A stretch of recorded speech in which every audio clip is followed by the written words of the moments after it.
Hi, fifth graders. I hope you're having a great day. Here we are again, the fabled fourth graders of Aesop Elementary, the spelling goddess. Mr. Jupiter's students were taking their weekly spelling tests. The first word, said Mr. Jupiter, is nincompoop. Nincompoop sounds like a naughty made up word, but it is actually in the dictionary. Nincompoop. Ashley A moved her lips, trying to sound out the word. Ashley B shut her eyes, trying to see the word in her mind. Ashley Z stretched his neck, trying to see the word on Stansford's paper. Ashley, said Mr. Jupiter, I hope I didn't see you looking at your neighbor's work. I hope you didn't either, replied Ashley. At her desk, Amisha Spellwaldy wrote the word with quick, sure strokes. Easy peasy, she said under her breath. She covered her answer with her arm. The second word, said Mr. Jupiter, is wildebeest. While hiking across the Serengeti, I was once attacked by a wildebeest. Wildebeest. Calvin chewed nervously on his pencil eraser.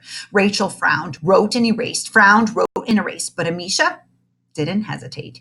Easier peasier, she said in a voice a bit louder. She wrote the word down, then held her head high. She wanted the rest of her classmates to know she wasn't having any spelling trouble. She smiled smugly at Mr. Jupiter. The third word, said Mr. Jupiter, is gaseous. If you eat the cook's hot lunch, you are bound to become gaseous. Jackie looked frantically around the room, hoping to see the word written on the chalkboard, a poster, a book spine, anywhere. Rose gave a little sob, but Amisha quickly scrawled the word on her paper. Easiest peasiest, she said in a very loud voice. Victoria shot her a dirty look, but Amisha didn't care. She was floating, soaring. She was a spelling goddess. She breezed through the rest of the words too. Fufaro, booby hatch, Poganolip, cat. Amisha was sure she knew them all. I'm going to get the whole test right, she told herself. She began turning over in her mind what would happen when she received a perfect test score. My classmates will cheer, and Mr. Jupiter will declare me the best speller in the fourth grade. I'll go on to win the school spelling bee, then the state spelling bee, then the national spelling bee. I'll become such a famous speller that my face will be on the cover of magazines, newspapers, cereal boxes. I'll be on talk shows and in commercials, and I'll become so famous that everyone will want to be just like me. Of course, Hollywood will make a movie of my life. With all my movie money, I'll build a big castle, and I'll have lots of puppies and horses and fancy butlers. They'll serve me chocolate milkshakes in crystal goblets, and I'll travel around and around the world meeting kings and queens and princes. They'll be so awed in my spelling skills, they'll make me an honorary princess. From then on, everyone will call me Princess Amisha, and I'll wear a diamond tiara every day, even to school. And Victoria, so vain, will turn pea green with envy. And I'll buy my friends diamond tiaras too. And Victoria will cry and wish she'd been nicer to me, but I won't buy her anything. And then I'll take... Mr. Jupiter clapped his hands. Please exchange your test papers with the person behind you, he said. Eagerly, Amisha handed her paper to Melvin, then accepted Lil's. Ooh, she could hardly wait until the spelling test had been checked. Ooh, ooh, ooh. She could hardly wait until everyone saw her perfect score. Minutes later, Melvin handed back her paper. No, it couldn't be. But it was.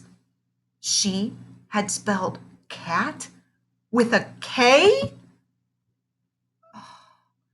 With a sigh, Amisha opened her spelling book and began working on next week's words. Slubbering, podunk, tittle-tattle, dog. Moral of the story, don't count your chickens before they're hatched. First kiss. In June, the fourth graders found Miss Turner sobbing behind Love and Customs, Dewey Decimal number 392. What's the matter? Asked Missy. Did you lose your mittens? Did you catch the chicken pox? Asked Emberly. Did Melville Dewey die? Asked Lenny. No, sniffled Miss Turner. It's nothing like that. Then what's the problem? Asked Mr. Jupiter. Miss Turner turned to him, her eyes shining with tears and something more. Don't you know? She asked in a voice throbbing with emotion. Haven't you guessed? I can guess, Ernest said. Me too, Ham said, and I'm only in fourth grade. Mr. Jupiter shot the boys a warning look. Then he said, Children, go read a book, please. Read a book? Said Amisha. And miss all the excitement? Said Lil. Mr. Jupiter's face turned stony. Go. The children went, but only as far as espionage and spying, Dewey Decimal number 327. They peeked around the bookshelf. Mr. Jupiter turned his attention back to the librarian. I have no idea what you're talking about, Paige. Miss Turner burst into a fresh round of tears. That's exactly the problem, she wailed. You have no idea. Mr. Jupiter looked confused. I still don't understand. Bernadette looked at Victoria. For a teacher, he's not too smart, she whispered. She's going to have to explain it to him, Victoria whispered back. Let me explain it to you, sniffled Miss Turner. Told you so, whispered Victoria. Swallowing her tears, Miss Turner said, all year I've tried to get your attention. I've bought new clothes, I've dyed my hair, I've even tortured myself with these teetering too tight shoes. But have you noticed? No. To you, I'm still that mousy librarian you met during your first week at Aesop Elementary. Mr. Jupiter looked even more confused. Mousy? He repeated. He shook his head. I didn't see a mousy librarian the first day. I saw an interesting woman. You did? Said Miss Turner. She blew her nose wetly. Mr. Jupiter nodded. Your wire-rimmed glasses reflected your intelligence, and your cardigan, the one with the apples appliqued on it, if I remember correctly, matched your personality. It did? Said Miss Turner. She dried her mascara-rimmed eyes. Mr. Jupiter nodded again. Honestly, Paige, I liked you just the way you were. You did? Said Miss Turner. I did, said Mr. Jupiter. They gazed at each other. Barfarama, shuddered Ham. I think they're going to kiss. I can't watch, groaned Jackie. She covered her eyes. Quick, cried Humphrey. Somebody warn Mr. Jupiter about cooties. But it was too late.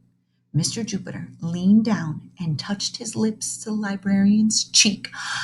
Ah, cooed the girls. Blah, gagged the boys. I'll never wash this cheek again, said Miss Turner.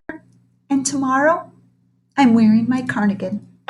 Moral of the story, appearances aren't everything. Have a great day, fifth graders.